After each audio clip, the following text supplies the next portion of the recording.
Hi there, my name's Andy Young and I'm one of the automotive lecturers down at Unitech in Auckland, New Zealand, and welcome to my Andy Mechanic YouTube channel. Now, on this particular video I'm going to show you how to measure your camshaft or check your camshaft for what we call run out. Now, run out basically is deviation from what it should be as regards, you know, if it's a brake disc and it's moving from side to side, that's run out. And the same goes for a camshaft. You know, this camshaft could be very slightly bent, which means there'll be a vertical run out when it's actually in place. The middle may move up and down slightly, you know, a bent axle, so to speak, that kind of thing. So to do this, you're going to need a DTI gauge and a magnetic mount and a pair of V-blocks. Now, V-blocks are pretty easy to make, and I've got a pair here.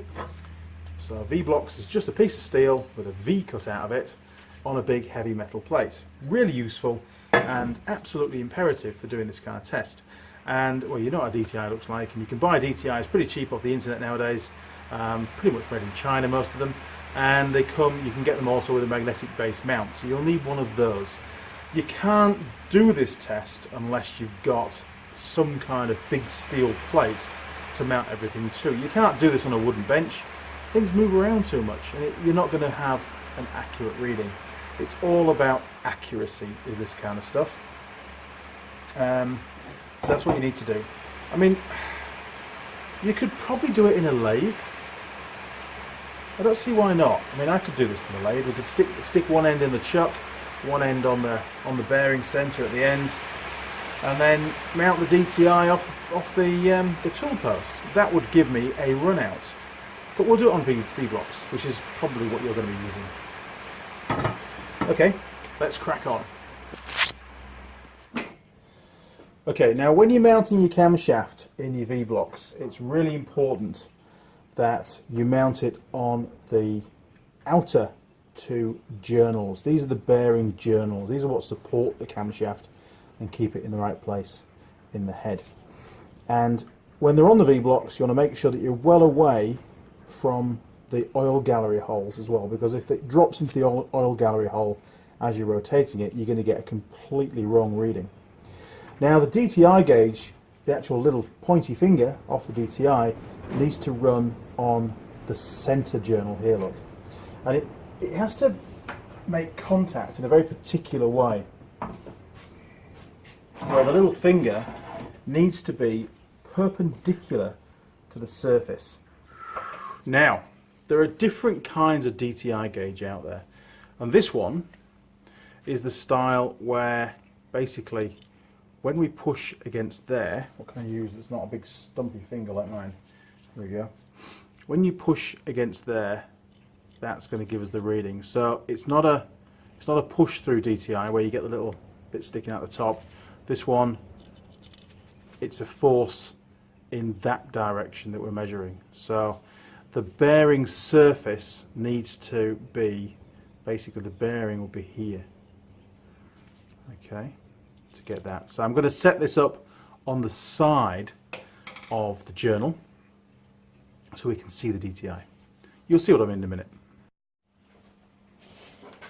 Okay, so we're going to set the DTI up so that it's against this journal here, but on the side of the journal like that, look.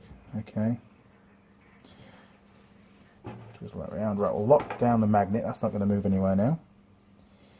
And let's come this way a bit more. There we go. Okay, and then we're going to lock the arm. And we just got to make sure that we've got movement in both directions before we zero the gauge. Yes, we have. Okay, perfect. In fact, I think we'll just make a few little adjustments here.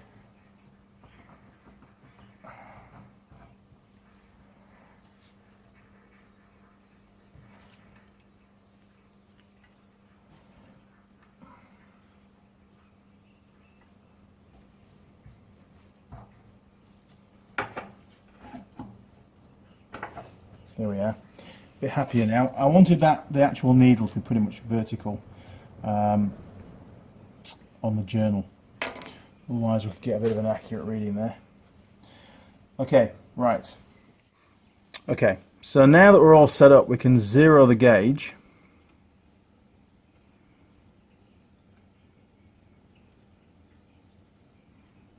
It's always really fiddly. There we go, look.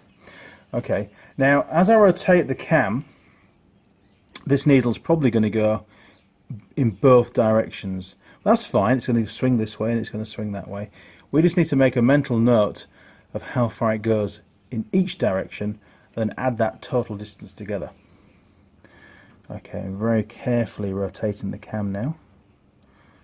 Okay, so 2 increments to the left. Now we don't want it dropping down the oil gallery, that would be pretty bad.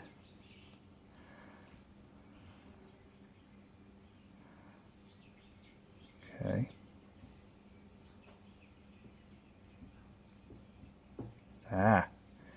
We have a problem.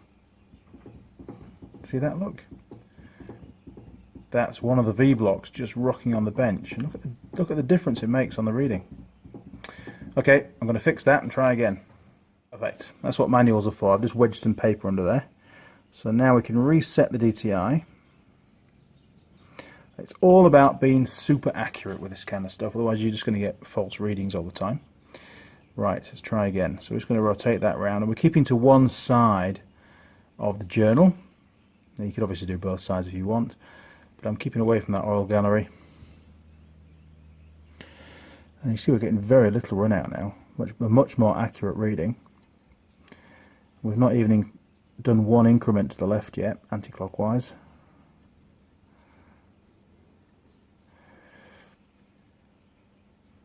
So one increment is valued at 0.01 millimeters.